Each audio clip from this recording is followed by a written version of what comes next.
All right, we're good. Well, we stole this golf cart, so that's why we're here. Hey, welcome to this episode of Pit Talk TV. Tonight is the night of the world-famous trailer race. We're going to have 31 trailers and trucks and cars pulling them around the track. And Kyle's throwing the drone up tonight for the first time. You'll be able to see drone footage of the world-famous trailer race. So I'm here with my son Simon, and he and I are going to be doing all the photos and stuff tonight, and running for cover when the trailers start coming out because of the debris and everything, and it gets crazy. But we're glad you're here tonight. Welcome to this episode of Pit Talk TV. Why were you here?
Logan Powell gets to do it again.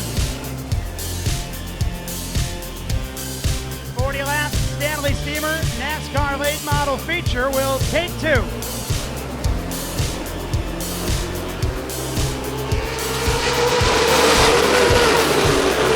Max Kaler will try for the lead on a hole shot out of two. He's got it. Kaler to the lead ahead of Dahlberg. How will they file out behind him? And can Dahlberg give him a run right back?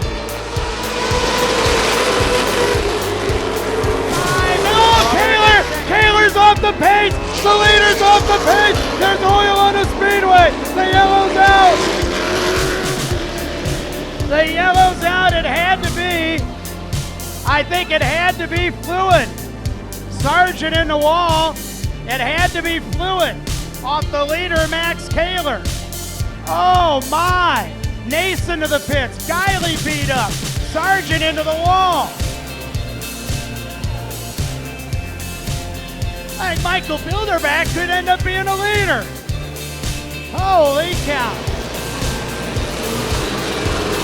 Here we go, turn one, away we go. Oh, here we go. Turn one, it's happening. Turn three. More carnage. All right. Yes! Oh, we got one over. Red flag coming. Fire, fire, fire, fire. Red flag, all stop. Gotta stop him, gotta get him out there. The fire has extinguished. We had one on its roof over there. Oh!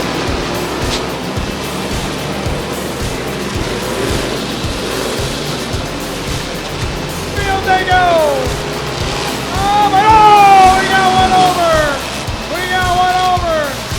Hey, most of the field headed to turn three. Oh! Oh!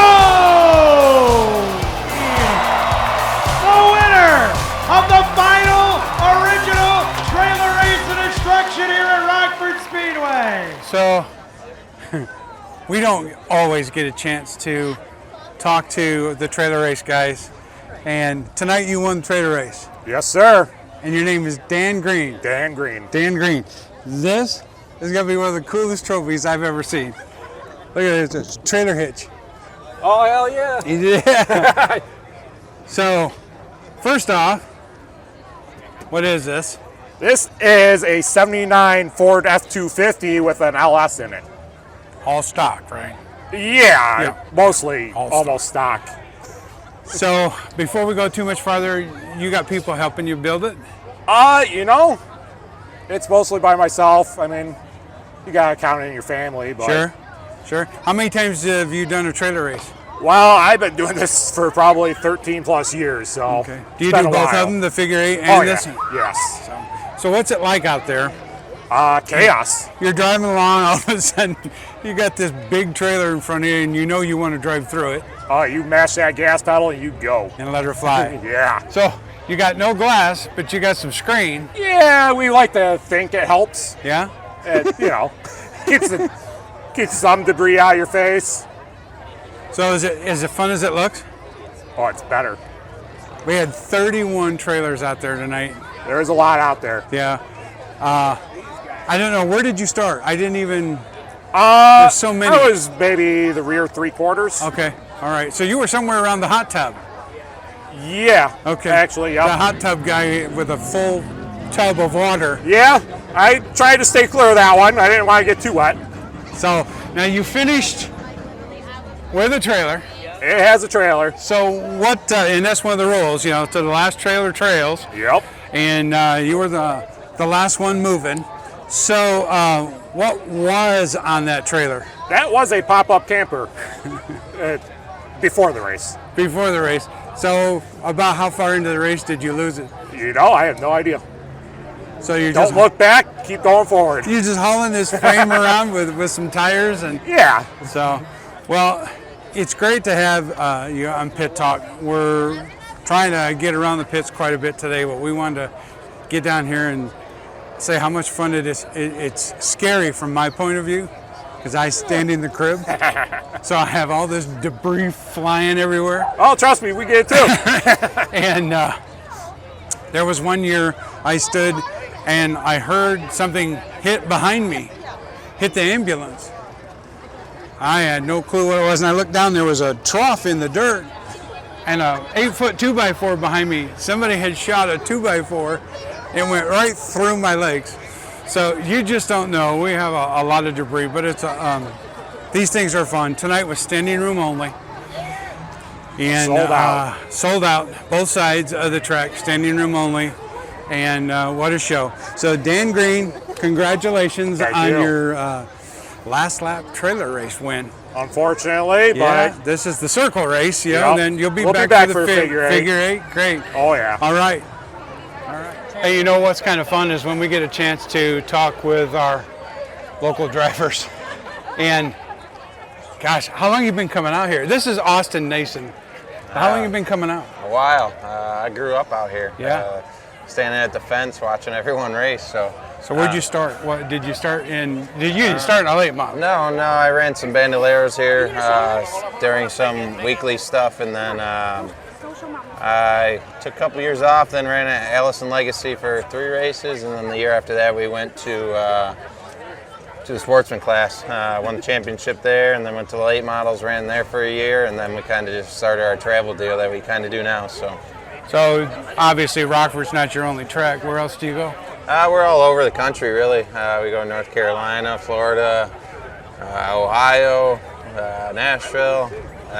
There's a lot of places we're going. So Wasn't Nashville recent? Weren't you down there just a little we were while just ago? down there back in November. Okay, all right. Yeah. Is it fun to travel Yeah. like that? Yeah, no, it's a good time. That was a scary wreck at the end of last year that we Yeah. had. So Yeah.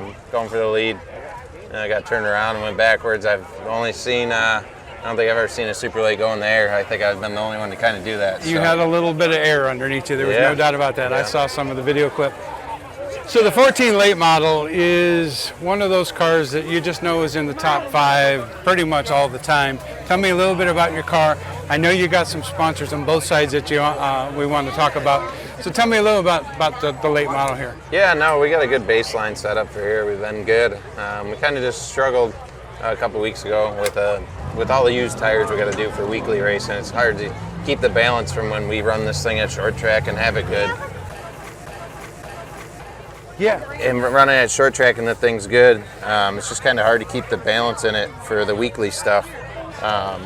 But you know, with the last year, I always said if the Speedway ever closed, I'd run here weekly. So that kind of I kind of made my mind up. I knew I had to do something special. Two of the people that I grew up with, I mean, I sat out here and watched my dad and Rick race every night. So I knew I had to do something to them. Rick helps me nowadays, so without him, our programs probably wouldn't be where they are. I mean, we've gained a lot out of them. See you guys, that I would, you know, so I knew I had to do something for both of them. So I did a tribute to one side for my dad and a tribute for the other side for my dad, or for Rick. And then